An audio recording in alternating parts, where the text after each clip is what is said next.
Di negara dua musim seperti Indonesia ini, tentu hujan sudah jadi makanan sehari-hari. Tingginya intensitas hujan yang terjadi pada Rabu malam kemarin menyebabkan sejumlah titik di kota Jakarta terendam banjir.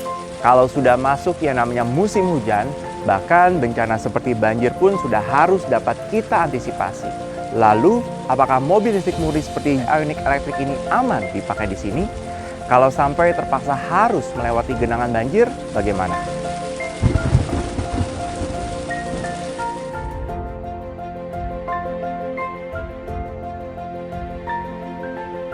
Nah, di video ini kami akan menjawab semua pertanyaan soal ketahanan mobil listrik murni saat digunakan sehari-hari kalau terkena air.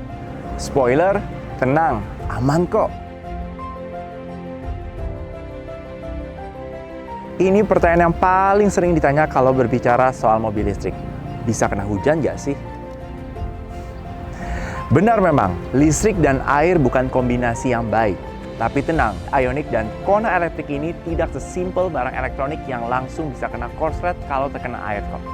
Setiap komponennya, terutama yang berhubungan dengan tegangan tinggi seperti baterai besarnya yang menjadi sumber tenaga, sudah dirancang sedemikian rupa supaya terlindungi dari segala jenis cairan. Nggak percaya? Oke, kami jelaskan ya. Semua komponen di mobil listrik Ioniq dan Kona Electric ini terlindungi dari penetrasi kelembapan, dan setiap baterai lithium ion polimernya memiliki 4 langkah untuk memastikan keamanannya. Pertama, dengan desain yang disebut rigid battery cell architecture, artinya baterai Ioniq dan Kona Electric ini menggunakan pemisah yang dilapisi bahan seramik yang sangat kuat dan tentunya sangat baik untuk menghilangkan panas. Jadi, selain terisolasi dengan sempurna dari air, baterai ini juga sangat aman dari faktor panas yang berlebihan. Kedua, dengan sistem yang disebut Vehicle Cooperative Control, artinya terdapat fitur-fitur yang terintegrasi ke sistem yang bertegangan tinggi seperti motor listrik dan beberapa komponen listrik lainnya yang dapat memutuskan hubungan segera jika ada kerusakan, agar tidak mempengaruhi baterainya.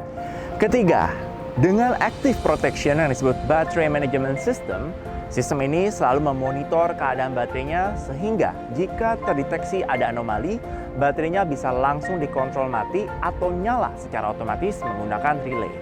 Dan yang keempat, menggunakan manual protection berupa fuse atau sekring yang akan otomatis memutuskan arus jika terdeteksi arus pendek atau korsleting.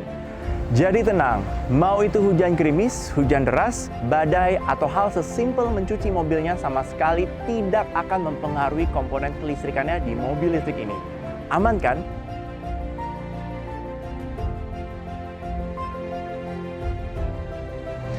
Berbeda dengan mobil bermesin bensin yang proses pengisian bahan bakarnya dapat ditunggu. Pengecasan bahan baterai mobil listrik murni seperti Ioniq dan Kona Electric ini biasanya harus ditinggal karena waktu yang cukup lama.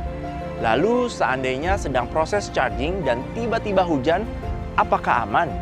Tenang, bentuk plug dari ujung charger ini dan plug yang ada di cup charging mobilnya sama-sama didesain sedemikian rupa supaya listrik baru dapat mengalir jika tidak terdeteksi ada air di antara charger dan plug mobilnya. Sehingga seandainya sedang hujan sangat deras, lalu kondisi charger dan plug di mobilnya sama-sama basah kuyup, begitu kita colok justru listriknya tidak akan mengalir, sehingga tidak ada resiko untuk tersetrum. Begitu juga jika sedang dicas dan tiba-tiba hujan, proses charging masih akan berjalan terus dengan aman karena desain charger yang mengisolasikan air tadi, kecuali jika sampai terendam hujan yang sangat deras terlalu lama sehingga akhirnya terdeteksi kelembapan. Maka, itu pun proses chargingnya akan dihentikan dengan sendirinya untuk mencegah resiko konsleting. Aman kan? Kehujanan oke, tapi kalau harus melewati genangan bagaimana? Atau kalau terpaksa melewati banjir? Nah, komponen mobil listrik boleh dibilang berbahaya kalau sampai terekspos air secara langsung. Namun, semua komponen kelistrikan penting di Ioniq dan Kona Electric ini sudah terisolasi cover yang kuat. Yang itu sendiri saja sudah jadi perlindungan tidak langsung dari air. Tetapi yang lebih keren lagi, bodi mobil listrik Ioniq ini memberikan isolasi yang lebih besar lagi terhadap komponen-komponen di dalamnya. Bisa dilihat, Tidak ada grill konvensional berupa lubang besar di depan sini seperti mobil bermesin bensin pada umumnya. Semuanya tertutup rapat dan mencegah air untuk masuk. Hanya terbuka seperti ini secara otomatis ketika membutuhkan pendinginan lebih saja. Begitu juga bagian bawahnya. Tidak seperti mobil bermesin bensin yang bagian bawahnya bolong. Di mobil listrik ini tertutup dengan cover seperti ini. Jadi jauh lebih terlindungi dari cipratan-cipratan saat kita melewati genangan air. Dan jangan lupa, perlindungan dari desain baterai dan semua jenis protection yang kami jelaskan sebelumnya tadi, yang berarti seandainya ada air yang menembus komponen krusial sekalipun, mobilnya akan memutuskan sistem tersebut dengan sendirinya untuk mencegah terjadinya bencana yang tidak diinginkan. Jadi jangan khawatir, kalau kalian lihat ada genangan air, tidak perlu dihindari kok. Cukup lewati saja seperti menggunakan mobil pada umumnya. Bahkan kalau sampai ada banjir pun, melewati genangan 30 hingga 40 cm seharusnya masih tidak masalah. Atau justru lebih aman dibanding menggunakan mobil bermesin bensin yang bentuknya serupa dengan ini karena isolasi yang jauh lebih baik di sini. Tapi ingat, bahkan dengan mobil bermesin bensin tertinggi sekalipun, tidak ada pabrikan mobil yang menganjurkan untuk melewati genangan yang sangat dalam seperti banjir. Jadi sebaiknya kalau bisa dihindari, ya hindari saja. Aman kan? Nah, bagaimana? Sekarang sudah lebih berasa aman kan menggunakan mobil listrik murni Ioniq dan Kona elektrik di musim penghujan seperti ini?